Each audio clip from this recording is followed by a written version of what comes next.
السلام عليكم. ازيكم؟ عالمنا عايم على ملايين الشفرات والمعلومات الرقميه، والشفرات دي في منها اللي قانوني وبيستخدموه في حاجات كتير زي شفره موريس اللي بيستخدموه في المراسلات في السفن، وفي منها اللي مش قانوني واللي ما نعرفش عنها حاجه واللي بتقوده منظمات سريه زي المنظمه اللي احنا هنتكلم عنها النهارده وعن شفراتها اللي محدش بيعرف يحلها. وكلامنا النهارده عن منظمه سيكادا.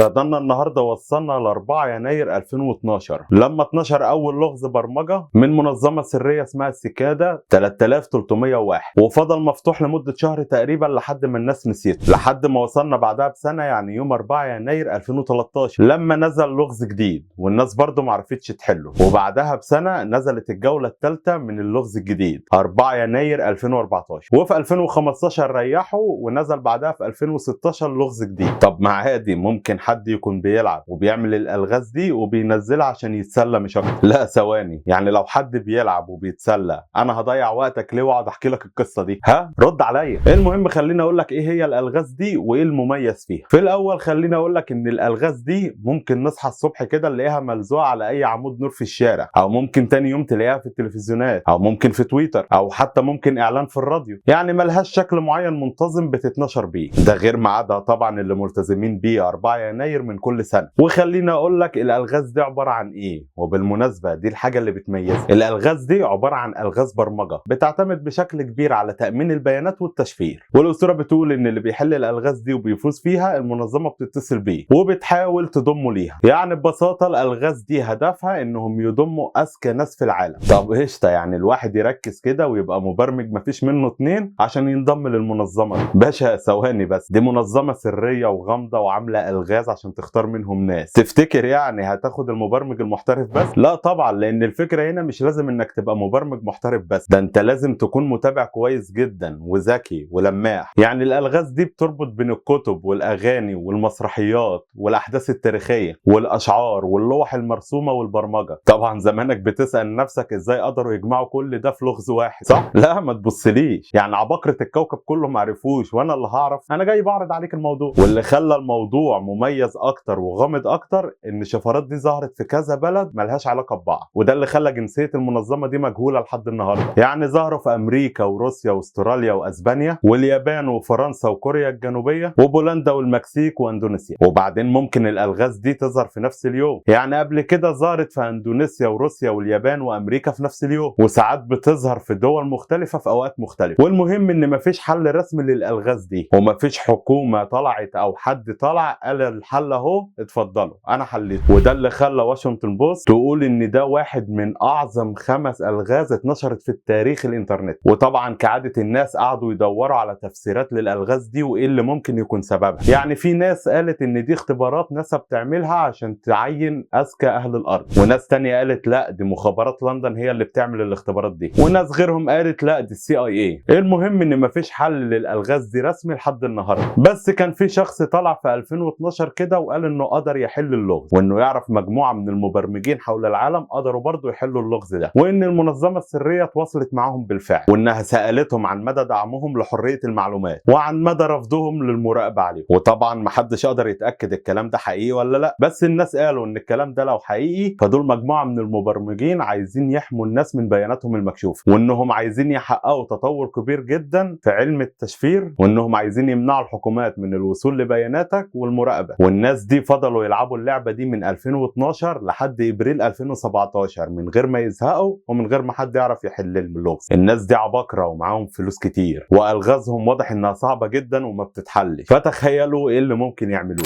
وبس كده، وبكده تكون خلصت قصتنا النهارده. وكالعاده طبعا ما تنساش تقول لنا رايك، ولو انت على اليوتيوب ما تنساش تعمل لايك وسبسكرايب وتفعل زر الجرس عشان تشوف حاجاتنا الجديده، ولو انت على التيك توك ما تنساش تعمل لايك وفولو، وما تنساش طبعا حركه الاكسبلور. سلام.